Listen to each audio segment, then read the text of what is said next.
Selamat pagi, 107,7 FM Radio Jala Sweva Jai Mahe, masih Erjun Samudra mengawal Anda dari gedung B4 lantai 1 Dinas Penerangan TNI Angkatan Laut. Saya Larnius Erjun dan juga narasumber yang sudah hadir di sini ada Kasubdis Yankes Dinas Kesehatan TNI Angkatan Laut, Kolonel Laut Kesehatan, garis miring wanita Dr. Gigi Trisnawati Riana ISPKG. Nah, membahas tentang tugas juga tadi dan fungsi dari Subdis Yankes Dinas Kesehatan TNI Angkatan Laut. Dan di pagi menjelang siang hari ini kita akan membahas tentang temanya Semangat Jala Sweva Jaya Maya, Kesehatan TNI Angkatan Laut yang solid, loyal, dan militan. Siap mendukung TNI Angkatan Laut terus maju untuk Indonesia maju. Dok, 2 tahun ke belakang kan kita tahu waktu itu Indonesia sedang dilanda pandemi COVID-19. Iya. Semuanya mulai dari perekonomian, kemudian juga yang menjadi salah satunya yang paling banyak mendukung daripada pelayanan itu adalah kesehatan ya. Dan kita tahu bahwa garda terdepan pada saat itu adalah orang-orang yang berdinas menjadi tenaga medis di beberapa rumah sakit atau kesehatan. Nah, tahun 2021 ya, sampai ada 2022. Nah, setelah saat ini pandemi dinyatakan selesai atau berakhir, fokus yang menjadi perhatian dari Subdis Yankes dalam hari ini Dinas Kesehatan TNI Angkatan Laut. Apa nih, Dok? Iya, betul ya Mas ya. Pandemi COVID itu betul-betul menghentakkan kita semua ya, menyebabkan seluruh lini berubah. Dan saat ini Dinas Kesehatan Angkatan Laut sendiri, khususnya di bidang pelayanan kesehatan, saat ini yang kita kejar adalah target untuk melaksanakan akreditasi baik untuk rumah sakit maupun untuk BKBP yang tadi sempat saya sampaikan. Jadi di akhir tahun ini, di tanggal 31 Desember 2023 ini, bahkan seluruh fasilitas balai pengobatan dan balai kesehatan kita tuh harus terakreditasi. Kalau untuk rumah sakit, dari 22 rumah sakit kita semua sudah terakreditasi, tinggal dorong nih Mas, mendorong FKTP kita, BKBP kita untuk maju semua di akhir tahun ini terakreditasi. Karena kalau enggak, ancamannya adalah putus kerjasama dengan BPJS. Itu mengerikan. Berarti kalau putus kerjasama dengan BPJS, tidak ada lagi prajurit yang bisa berobat ke situ. Itu sebabnya fokus utama kita di Subdis Pelayanan Kesehatan adalah mendorong fasilitas kesehatan tingkat pertama untuk maju semua terakreditasi tahun ini. Oke. Dan untuk BPJS itu sendiri, bagaimana kalau seumpamanya ada anggota yang lagi bertugas di laut ya? Kita kan tahu bahwa media dari Dinas Angkatan Laut ini bukan hanya ada di darat tapi di laut juga. Gimana, Dok? Jadi maksudnya kalau lagi bertugas ya lagi Mas? bertugas terus kemudian sakit. Iya. Sebetulnya kami selalu mensosialisasikan juga bisa datang ke fasilitas kesehatan terdekat, bahkan yang bukan fasilitas kesehatan Angkatan Laut apabila itu tidak terjangkau. Tapi manakala itu masih terjangkau, jadi datang ke Faskes jajaran TNI Angkatan Laut. Apabila tidak terjangkau, silahkan datang ke fasilitas kesehatan yang bekerja sama dengan BPJS. Tapi itu ada batas maksimalnya juga Mas, jadi hanya 3 kali, maksimal 3 kali dalam 1 bulan. Oke. Kalau untuk keluarga dari prajurit atau personil TNI Angkatan Laut sendiri bagaimana, Dok? Kalau seumpamanya anak, istri, mereka berada di luar jauh daripada Faskes pelayanan kesehatan, gimana itu, Dok? Kalau mau berobat ya Mas, untuk keluarga.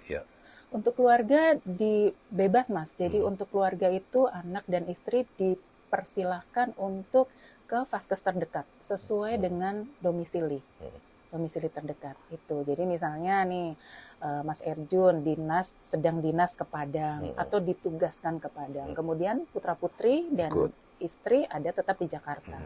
Ketika membutuhkan bantuan pengobatan atau ingin datang berobat, pertama yang didatangi yang dekat dengan rumah, misal rumahnya daerah mana nih, sini ya kita ya Mas ya di Cilangkap, Jakarta Timur, datang ke Satkes. Jadi promosi nggak boleh ya Mas ya, ke Satkes atau puskesmas terdekat.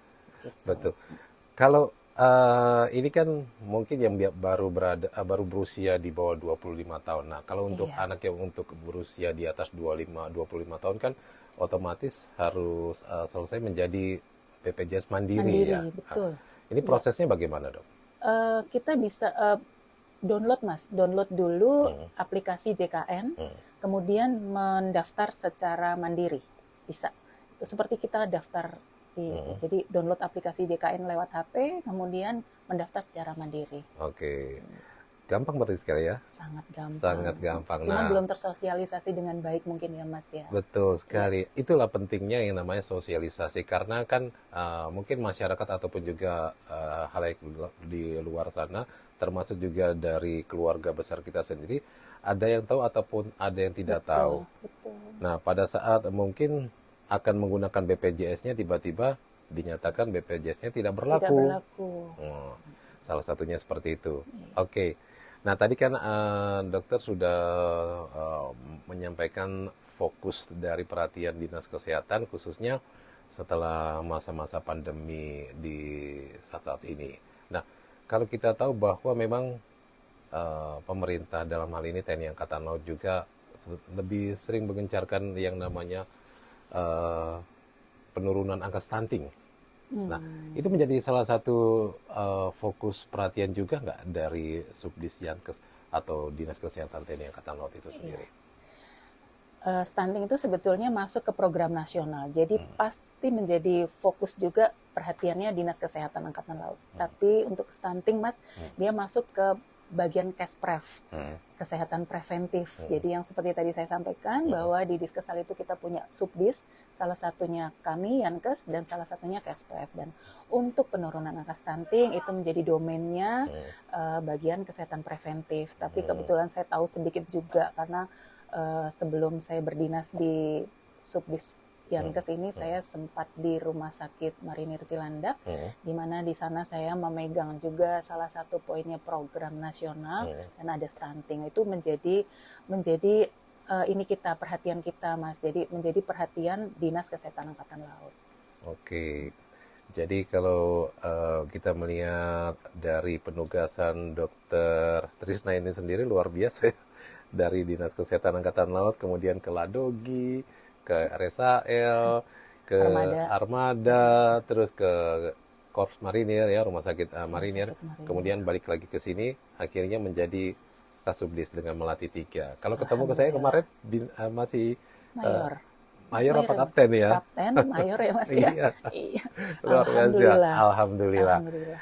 Nah, jadi Amat 107,7 FM memang apa yang disampaikan oleh narasumber kita di sini menjadi salah satu perhatian kita juga ya. Kalau kesehatan itu terutama yang menjadi masalah nasional itu kan seperti pemerintah juga sering menggarapkan penurunan angka stunting ya. Betul. Dan angka stunting ini setelah beberapa tahun ini sudah semakin menurun, terbukti juga semakin banyaknya apa namanya balita yang sudah sehat Sehat. dan Iya. kemudian juga ini memang berkat dari perhatian semuanya, termasuk juga dari pimpinan kita sendiri kan kemarin menggalakkan tentang dalam rangka penurunan angka stunting. Oke, nah selain itu yang menjadi fokus perhatian dari Subdis Yankes ini sendiri terkait juga dengan tadi namanya pelayanan kesehatan yang ada di lingkungan TNI Angkatan Laut. Bagaimana juga dengan rumah sakit lapangan? Kita kan tahu bahwa kan memang rumah sakit lapangan ini kan menjadi salah satu yang diperlukan khususnya bagi prajurit-prajurit yang berdinas di lapangan. Korps Marinir contohnya. Iya. Bagaimana, Dok? Sebetulnya rumah sakit lapangan itu kita punya nih Mas. Jadi Kesehatan Angkatan Laut kita punya rumah sakit lapangan yang cukup bagus dan di mana pelayanannya juga setara dengan rumah sakit tingkat 2 gitu. Jadi itu sebetulnya wilayahnya sekali lagi kalau untuk rumah sakit lapangan, untuk rumah sakit lapangannya sendiri menjadi domainnya fasilitas kesehatan, Subdis fasilitas kesehatan, namun pelayanannya menjadi domainnya Subdis pelayanan kesehatan. Nah, rumah sakit lapangan itu kita gunakan untuk ketika kita melaksanakan bakti kesehatan, itu gelar fasilitas kesehatan dan kita mencapai daerah-daerah yang 3T ya Mas ya, yang itu kita bawa ke sana, kita gelar di sana untuk melaksanakan bakti kesehatan sehingga tujuan pelayanan kesehatan kita tercapai sampai ke titik terluar. Oke. Ya. Dalam rangka Hari Kesehatan yang kemarin, Iya. apa yang sudah dilaksanakan dari Dinas Kesehatan TNI Angkatan Laut Iya. sedikitnya?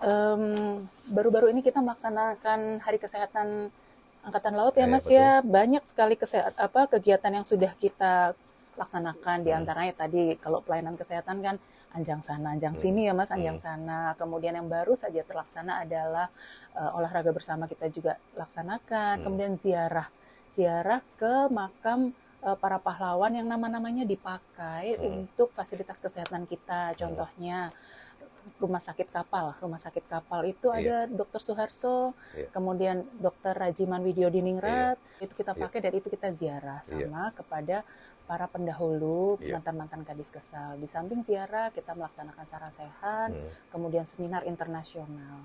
Oke. Gitu, Mas. Yang terakhir kemarin kalau nggak salah seminar internasional yang betul. dilaksanakan di Ladogi Di ya. Ladogi, betul. Nah, dan para pemaparnya juga luar biasa dari luar negeri.